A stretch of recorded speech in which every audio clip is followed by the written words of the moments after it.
17 taon nang nasa serbisyo si Police Major Rowan Cabusi.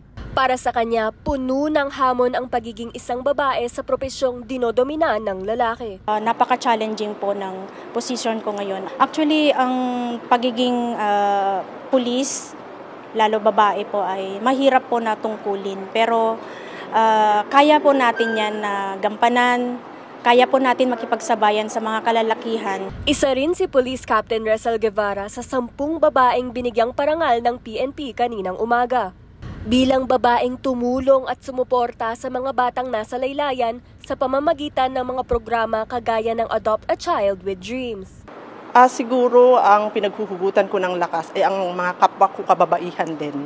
Na despite the fact na maraming struggles, maraming challenges sa amin, but we still have the heart and commitment to serve and to help each other. Nakiisa ang Philippine National Police sa taunang pagdiriwang ng National Women's Month sa Camp Crame, Quezon City. Pinaaalala ng PNP ang mahalagang papel ng kababaihan sa iba't ibang larangan bilang pagtataguyod ng kanilang propesyon. Binigyang kilala din ng ahensya ang masusing kontribusyon ng mga babaeng pulis sa pagpapanatili ng kaayusan at katiwasayan sa lipunan. The focus of this year's National Women's Month celebration is of particular significance as we embark on the journey towards fostering a more equal and inclusive culture.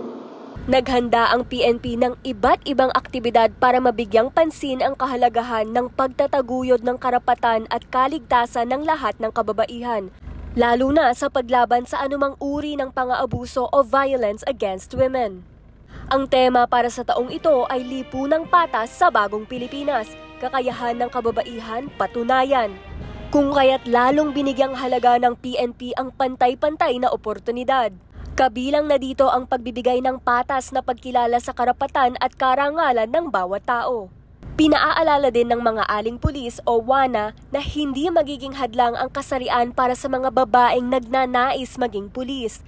Ipagpatuloy lamang ang pangangarap at panatilihing may pag-asa at tibay ng loob.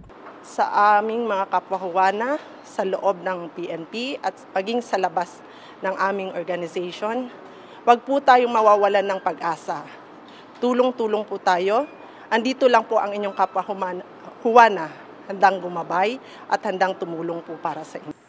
Para mas mapalakas pa ang pagbibigay proteksyon, tinututukan ng pambansang pulisya ang pag-usad ng mga kaso hinggil sa pang-aabuso sa mga kababaihan.